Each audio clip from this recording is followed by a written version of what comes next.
All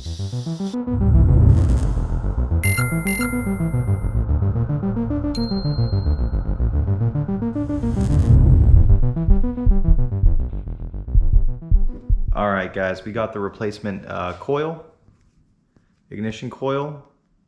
It is, honestly, for what was paid, this thing looks pretty legit. It is a new coil with a new plug. It's all in one piece.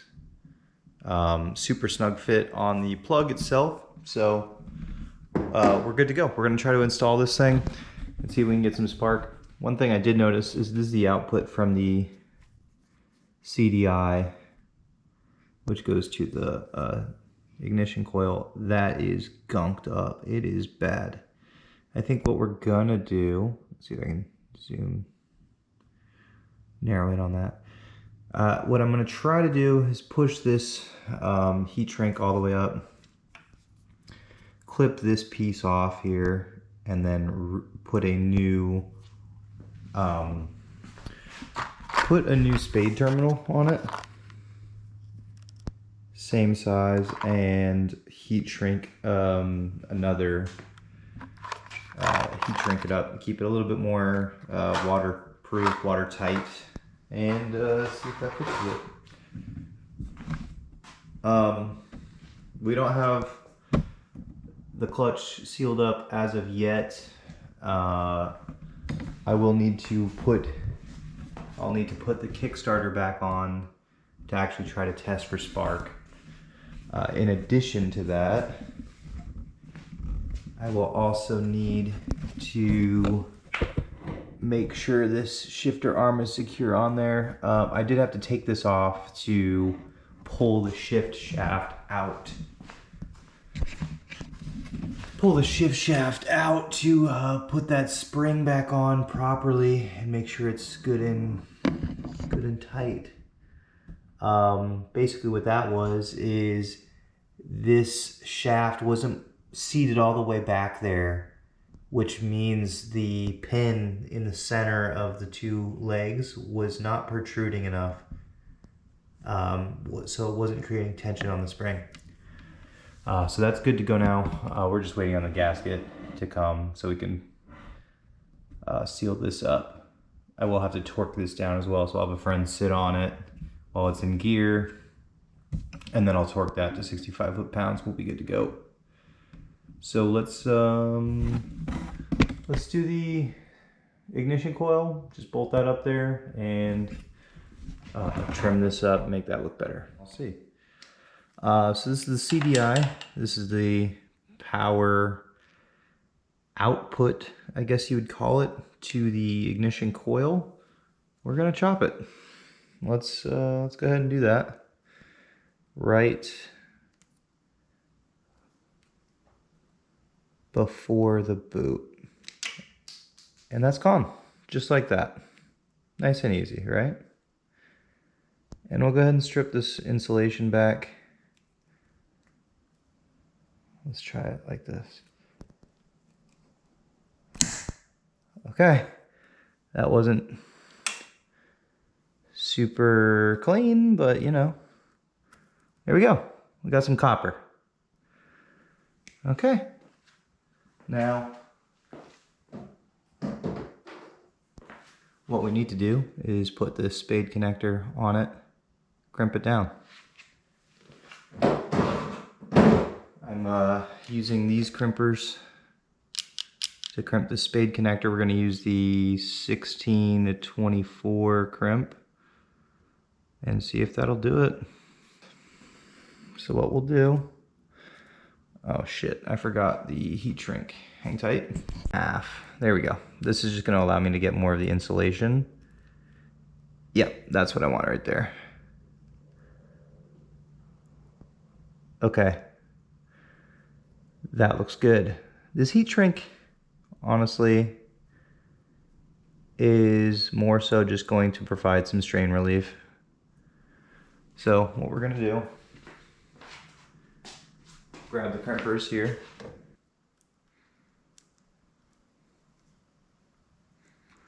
See if we can do it.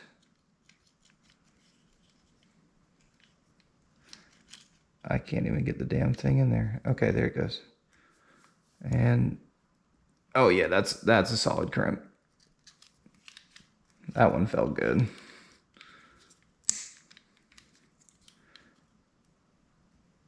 Yeah, that's a solid crimp.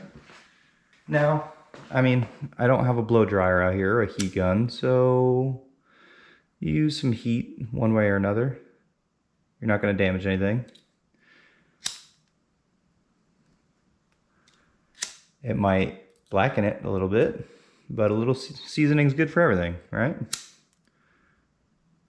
You know what I'm saying.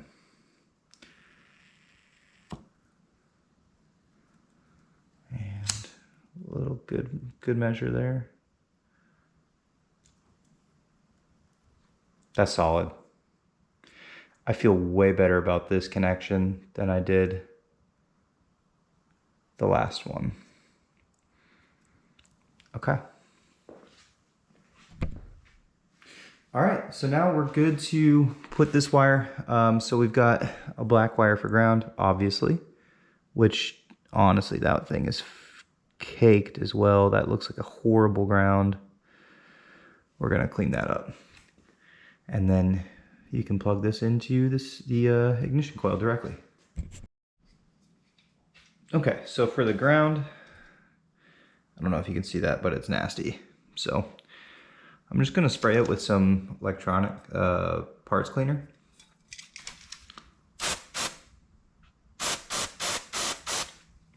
And I am gonna scrub that really good with a wire brush here. Get some of the corrosion, dirt off. Oh yeah. Yeah, dude, night and day. I mean, that is a nice, bright copper connection now. And we'll do both sides. You can see the dust coming off of this thing. Remember, these things don't work if they don't have good, solid metal to metal contact. This is how it is getting, I just realized. Yeah, my clutch cover is open, so let's try to be careful about where the dust goes there. I mean, these things probably wouldn't care at all, but always want to be conscious about what's going in your motor. Okay, that is a super clean connection now. My fingers are dirty, but that's good. Okay.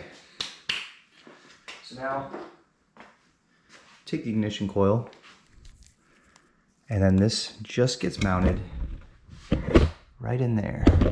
You can see it. These are our mounting points. I've already brushed those up. This also gets its ground from the chassis, so you got to make sure that's clean.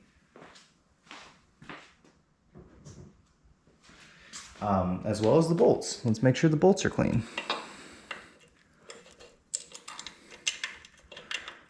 Always do things hand tight first, and then we can go behind with a ratchet or a wrench to really send her home.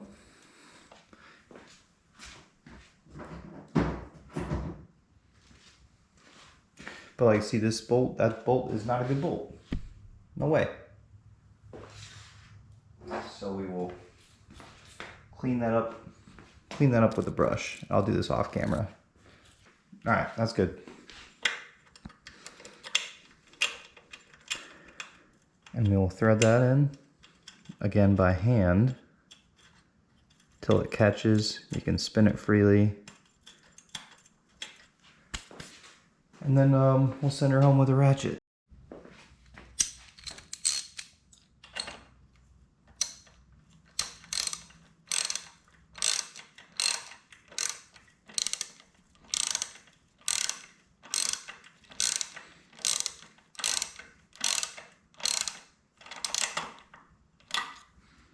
Now, we don't need anything to be, you know, gorilla tight on this bike. We want it to be just tight enough.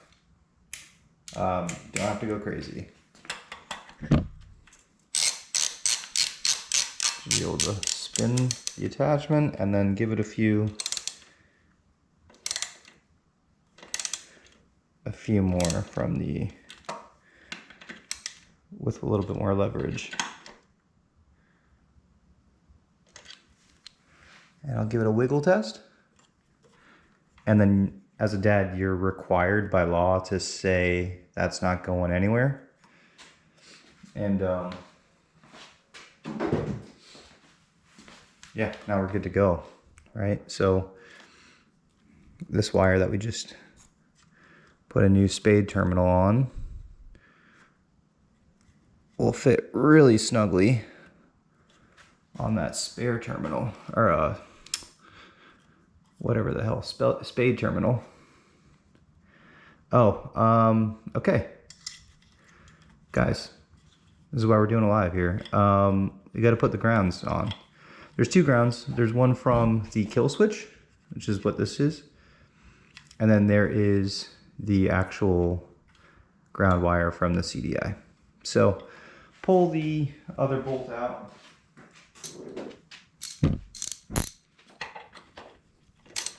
Again, this is why we're doing it live. You can make the same mistakes I make. You can just watch me do them first. Okay. So it's pretty straightforward. We put one ground through there, and then the next, want to route this correctly. There we go.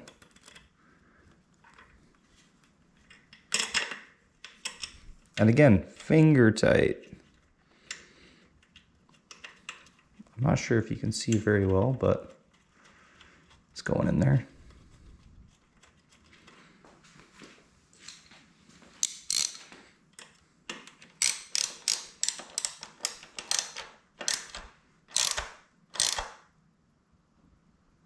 Okay, that is on there. So we got both grounds now from, we got one from the kill switch and then one from the CDI directly.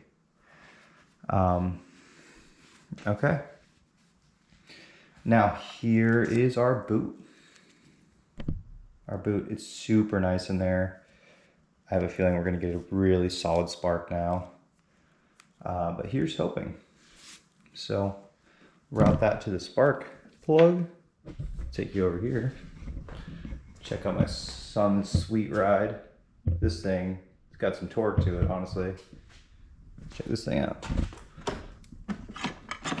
Oh yeah. That'll wake you up. That'll wake you up. Okay. Spark plug. Route this boot down here. And send her home. It's a really snug fit, which is what you want. And then you'll hear a click as it goes into place. And then we got, boom, solid connection at the spark plug. That's so much better than what it was. You might be wondering, hey, you're leaving something unplugged. This is a output from the stator for lights. This bike did have an option for lights. Yellow denotes that. I don't have lights on this thing. It'll be cool to add it, but we've got it. So boom, so now we go stator output to the CDI. The CDI has a nice clean ground as well as a power connection to the ignition coil. And ignition coil, brand new boot, brand new plug to a new spark plug. So, I mean, damn near everything in the line here, except for the stator and the CDI. And we're gonna assume those are good, and we'll know if we can get spark that everything's good. So there we go. I'm gonna do a few things off camera. I've got, like I said, I've got to bolt this shift lever to the actual shaft down there. Make sure that doesn't come through, because if this pushes out that way at all, what'll happen is that spring will get dislodged again. So we don't want that, because I don't want to do that again. All right, so we do have the shift lever is installed. I put the Kickstarter on temporarily again. I've got the plug unplugged, or screwed from the cylinder head, and we're just gonna ground that. This is not an NGK spark plug, but it's an equivalent. We should see spark if we're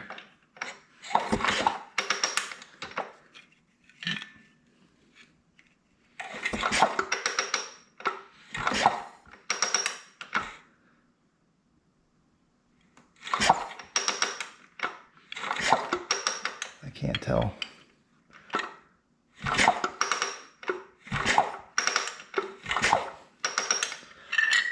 All right. Okay, so quick update. There is no spark even after the new ignition coil. We cleaned up all the wiring. So at this point we're going to suspect, and I'm going to verify with a DMM. I don't have one here tonight, unfortunately. I'll have to grab one at work. We're going to suspect the stator output is not actually outputting anything. So we'll check into that. Again, the stator output is going straight to the CDI now with these connectors, which they look okay. They don't look great, but I don't suspect that it would be getting stopped from here. So I don't suspect that it's getting here and then outputting to our ignition coil. It's a bummer, honestly. I was really hoping to see some spark. I tried it with both the new plug as well as the old. These are slightly different styles, but no dice. I was grounding it against the cylinder head here.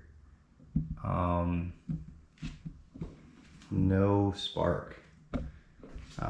So yeah, we'll figure out what needs to be done next. But you can see the Kickstarter's on.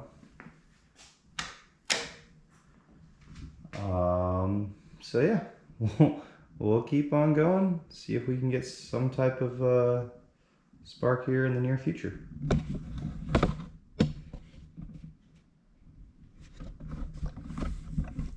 Thanks for watching. If you enjoyed this or you want to see more of this, like and subscribe. Thanks.